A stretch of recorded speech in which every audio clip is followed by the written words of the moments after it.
La bellísima oración que hace la Iglesia como secuencia después de la segunda lectura. ¿Qué has visto de María, qué has visto de camino, María, en la mañana? Habría que repetirla. ¿Qué has visto, Pedro, de camino en la mañana? Habría que decirla, apóstol, el discípulo amado, ¿qué has visto de camino en la mañana? Tendríamos que repetirla para nosotros y poner ahí nuestro propio nombre. ¿Qué hemos visto nosotros de camino en la mañana? ¿Somos las personas que percibimos que estamos viviendo un tiempo nuevo? ¿O somos las personas que con una tenue luz, a veces de una tenue esperanza, a veces de una fe cristiana un poco lánguida, a veces de una fe cristiana pegada de donde no tiene que estar pegada? Porque si hay algo que tiene que darle consistencia a la fe es la experiencia de la Pascua. Entonces tendremos que decir, simplemente vemos atisbos de luces que hemos visto nosotros en la mañana. Somos personas que caminamos a la luz de la Pascua. La Pascua se reduce a una celebración litúrgica de unos días en el año o constituye la manera habitual de mirar la vida y de asumir la vida. La expresión de la Magdalena, precisamente cuando va al sepulcro y encuentra que está vacío, se han llevado a mi Señor y no sabemos dónde lo han puesto. Esa es una expresión hermosa, tiene muchos sentidos. ¿Dónde lo han puesto? Porque parece que se lo robaron. ¿Dónde lo han puesto? Porque no pertenece allá.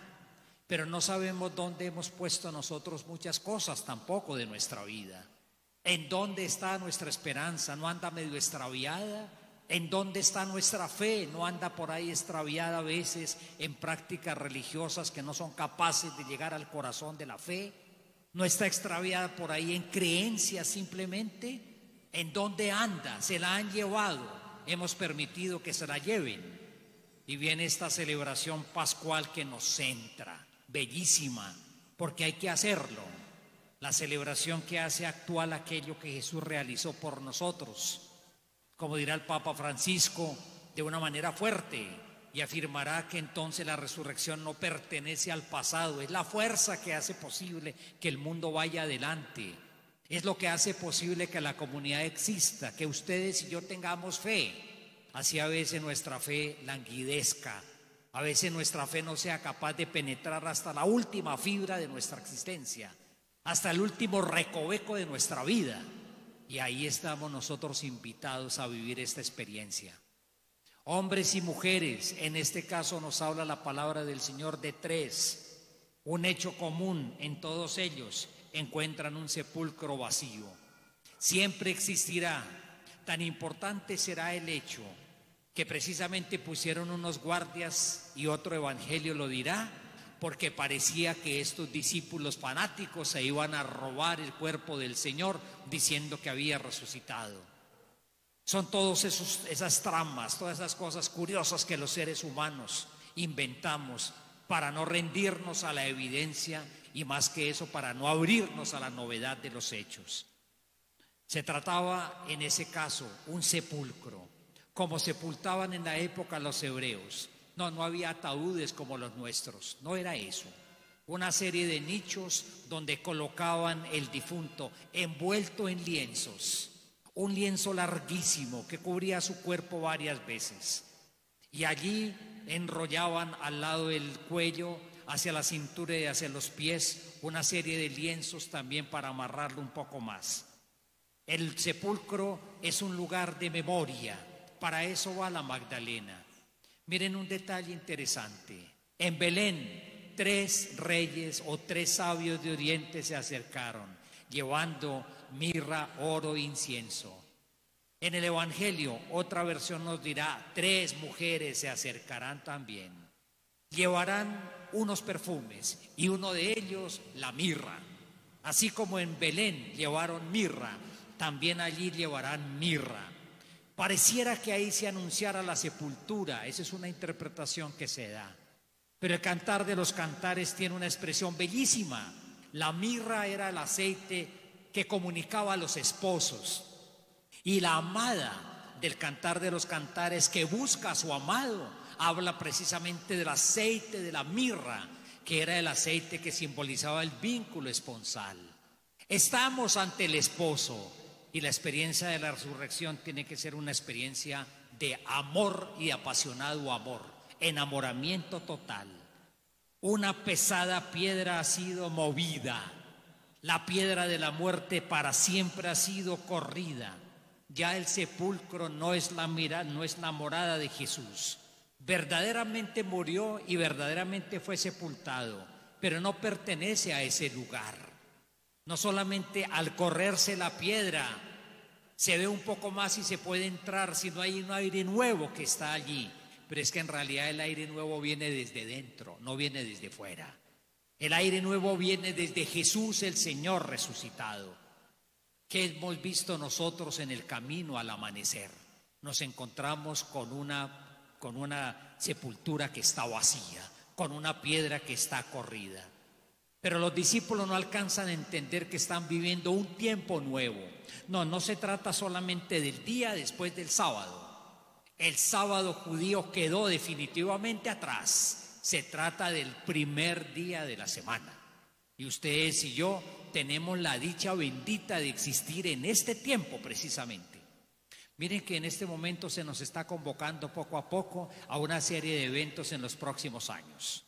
Dentro de 2 años, en el 2025, el Jubileo Universal de la Esperanza.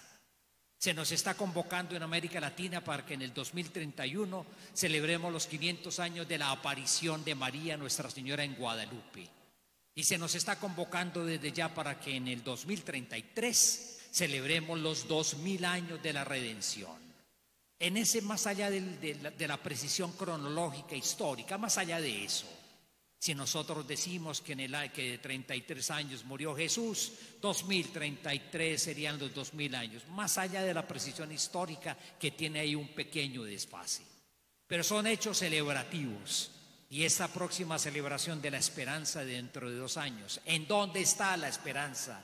La esperanza está presente en que una piedra quedó removida para siempre, en que del sepulcro de Jesús nace un nuevo día y vivimos en el nuevo día, el 8º día, el primer día de la semana. El sábado quedó atrás. ¿Cuál es el camino que tienen que hacer todos estos discípulos? Y es el camino que tenemos que hacer nosotros.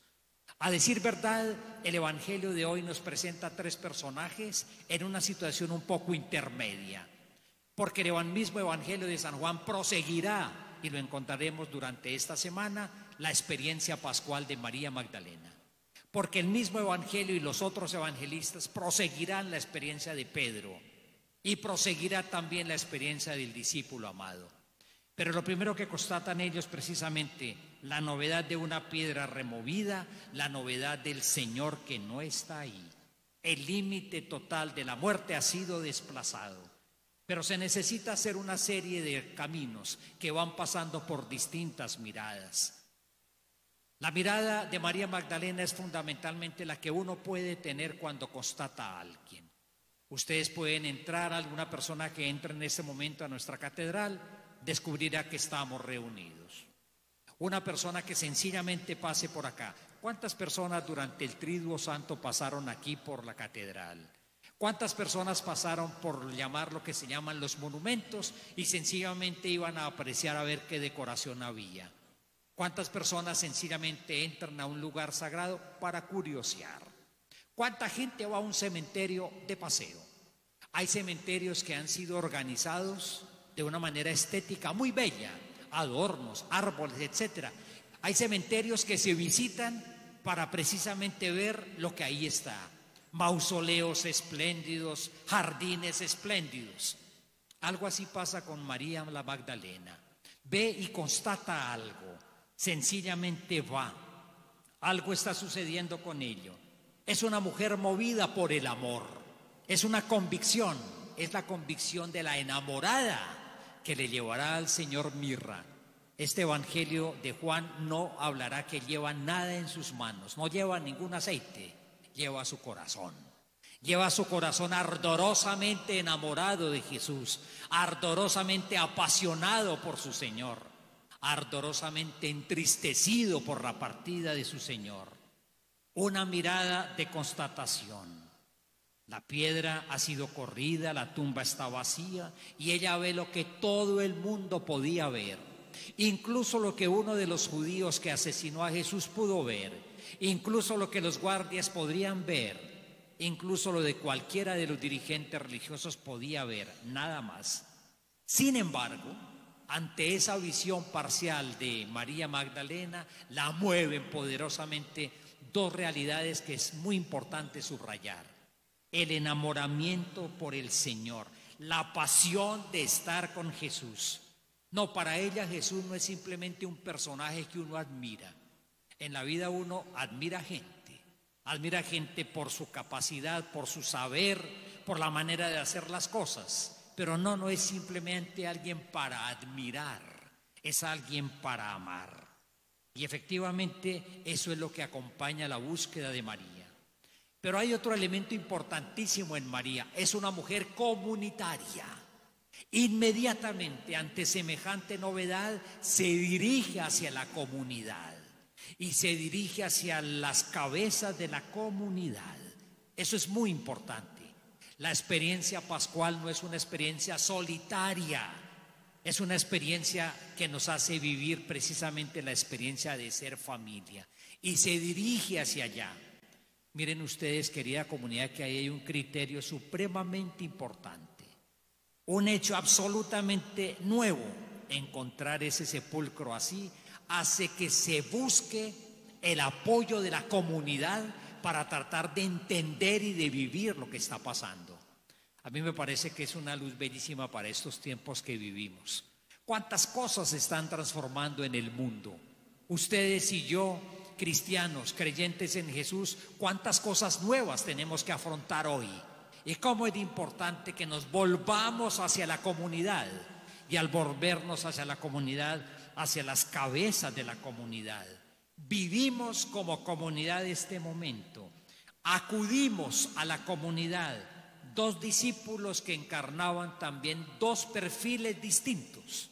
Pedro, el perfil de la autoridad; el discípulo amado, el perfil de la misericordia. Y eso está presente en la comunidad cristiana: el perfil del que orienta y el perfil de los que están movidos por el amor. El testimonio de una mujer en la época no era creíble. De ahí entonces Pedro y el discípulo amado van de camino.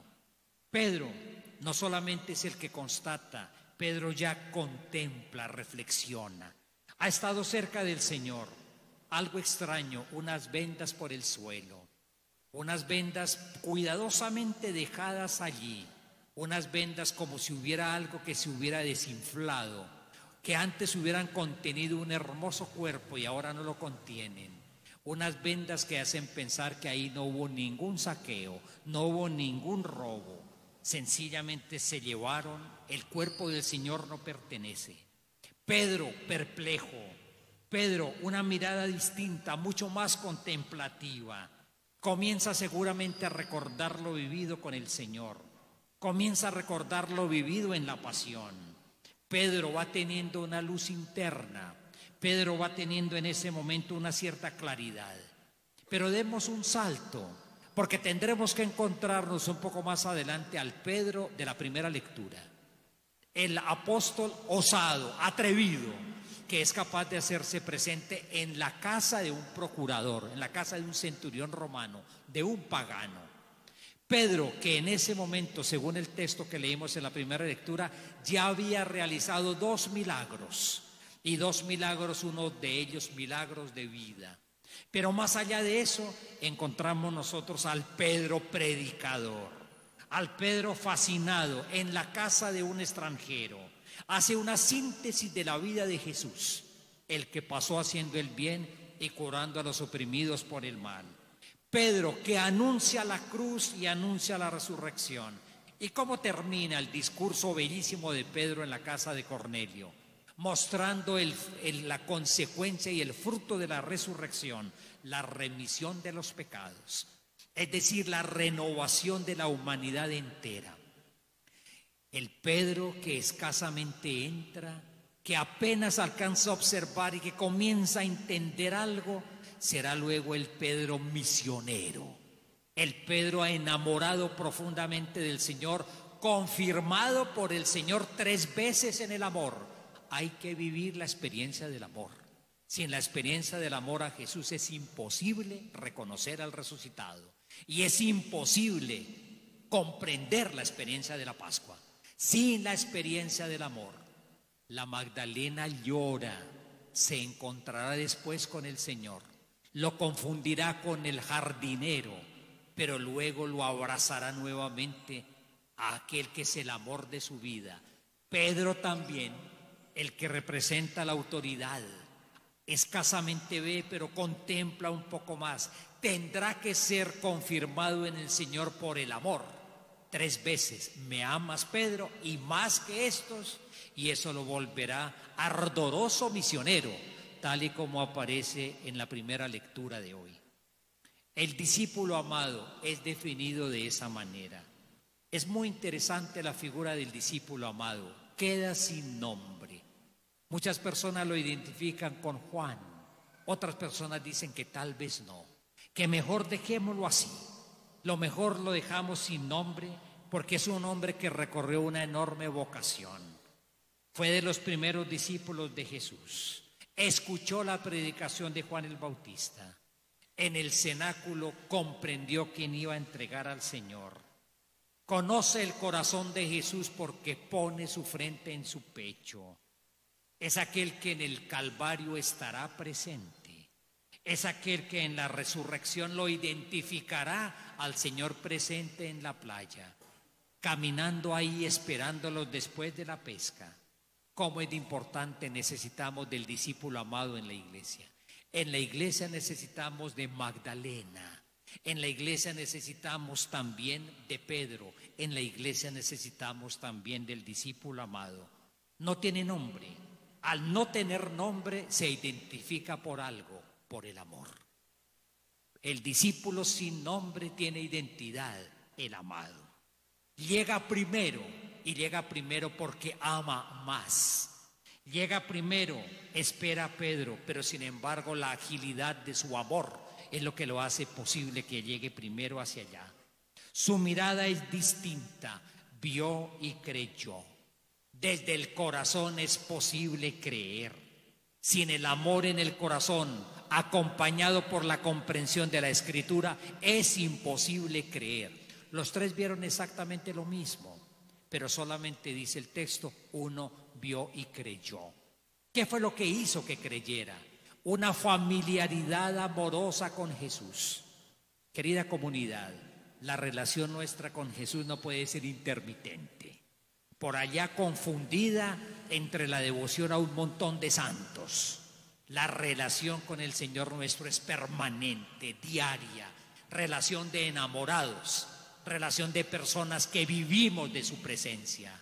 Fue alguien que estuvo presente permanentemente en el ministerio de Jesús, alguien que fue capaz de interiorizar el amor de Jesús en él, alguien que por la agilidad de su amor se hace presente y alguien que permanentemente leyó desde la Escritura el acontecimiento de Jesús. Eso, un amor permanente, no un amor intermitente, un amor incluso frente a la cruz en el Calvario. Y luego la luz de la palabra hacen que este hombre vea y crea. Una mirada distinta, la mirada del amor fiel al Señor y la mirada de la palabra que ilumina el ardor del corazón. Vio y creyó, mirada amorosa desde la luz de la palabra, mirada que capta la plenitud de la luz pascual, mirada iluminada por la luz de la Pascua. Es la mirada de los que creen, porque aman permanentemente y porque se nutren de la palabra. Nosotros, hoy celebrando la Pascua de Jesús, ¿de qué se trata? ¿La conmemoración de un hecho histórico y ya? A nosotros nos invitan a conmemorar una cantidad de cosas y se conmemoran tantas veces como cuestiones que pasaron hace un poco de tiempo. Nosotros hoy, ¿qué vemos ustedes y yo en nuestro camino en la mañana?